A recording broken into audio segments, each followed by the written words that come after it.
Ya, kembali lagi di Apa Kabar Indonesia Pagi. Pemirsa, kami sudah menyiapkan ya beberapa pernyataan dari pidato perdana, bisa dikatakan pidato kenegaraan ya, dari Presiden Prabowo Subianto kemarin di gedung DPR MPR Jakarta. Salah satunya adalah di awal pidato Prabowo menyebutkan siap menjalankan sumpah ya, karena sumpah yang dibacakan kemarin itu cukup membuat kita sedikit merinding begitu. Menggelegar karena kan pidato yang disampaikan. Ya kan, kabinet ini itu menjalankan titahnya, nah kan begitu, menjalankan sumpah sekaligus juga ini bersih, tidak korupsi, ya kan, termasuk juga siap untuk memberantas praktek-praktek korupsi. Betul sekali, tapi tidak sampai di sana juga kan panjang tuh pidatonya, banyak yang kemudian poin-poin dibahas, termasuk juga yang paling penting adalah terkait dengan swasembada pangan dan juga energi. Kita simak bersama. Yang terhormat ini,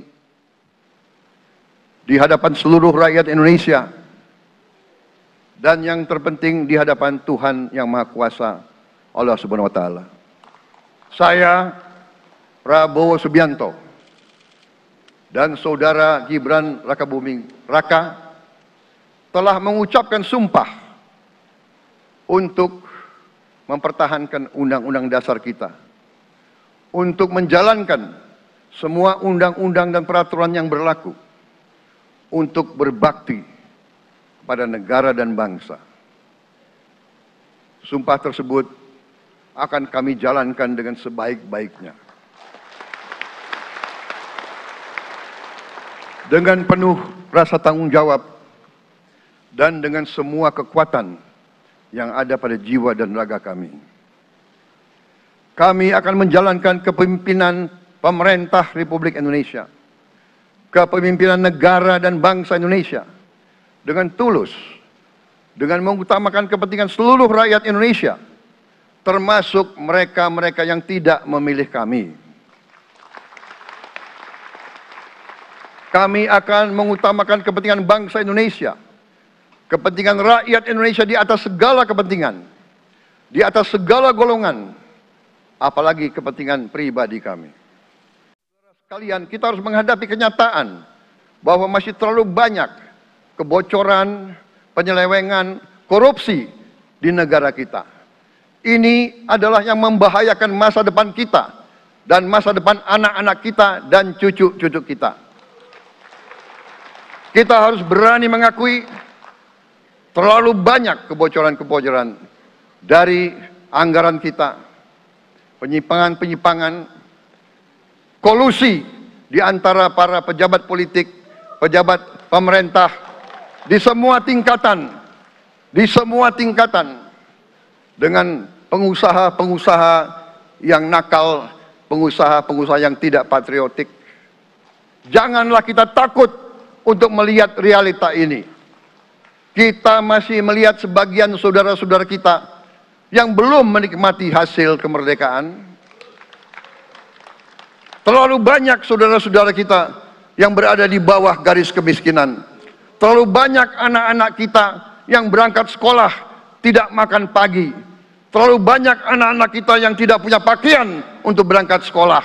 Saudara-saudara sekalian, kita sebagai pemimpin politik, jangan kita terlalu senang melihat angka-angka statistik yang membuat kita terlalu cepat gembira, terlalu cepat puas, padahal kita belum melihat gambaran sepenuhnya. Kita merasa bangga bahwa kita diterima di kalangan G20. Kita merasa bangga bahwa kita disebut ekonomi ke-16 terbesar di dunia. Tapi, apakah kita sungguh-sungguh paham? Apa kita sungguh-sungguh melihat gambaran yang utuh dari keadaan kita? Apakah kita sadar bahwa kemiskinan di Indonesia masih terlalu besar? Apakah kita sadar bahwa rakyat kita dan anak-anak kita banyak yang kurang gizi? Banyak rakyat kita yang tidak dapat pekerjaan yang baik.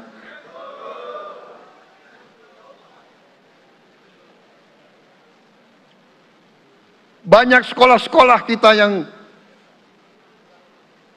tidak terurus. Saudara-saudara sekalian,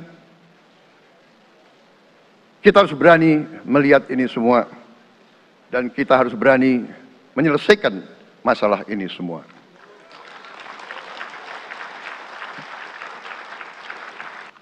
Saya sudah katakan, kita harus berani menghadapi dan memberantas korupsi dengan perbaikan sistem, dengan penegakan hukum yang tegas, dengan digitalisasi.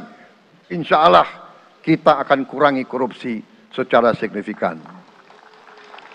Tapi ini harus kita lakukan. Seluruh unsur pimpinan harus memberi contoh. Ing ngarso sing tulodo. Saudara-saudara sekalian, ada pepatah yang mengatakan, kalau ikan menjadi busuk, busuknya mulai dari kepala. Semua pejabat dari semua eselon dan semua tingkatan harus memberi contoh untuk menjalankan kepemimpinan pemerintahan yang sebersih-bersihnya. Mulai dengan contoh dari atas dan sesudah itu penegakan hukum yang tegas dan keras. Ya pemirsa, itu tadi bagaimanakah kemudian pidato perdana dari seorang Presiden Prabowo Subianto usai dilantik. Kita coba akan bedah satu persatu karena ada yang bilang kemudian menumbuhkan optimisme bagi masyarakat. Ada yang bilang kok nampaknya masih banyak ya PR-PR yang udah harus diemban oleh kabinet Prabowo Gibran ini gitu kan. Nanti kita bahas tuntas usai jeda sesaat lagi. Di Apa Kabar Indonesia Pagi.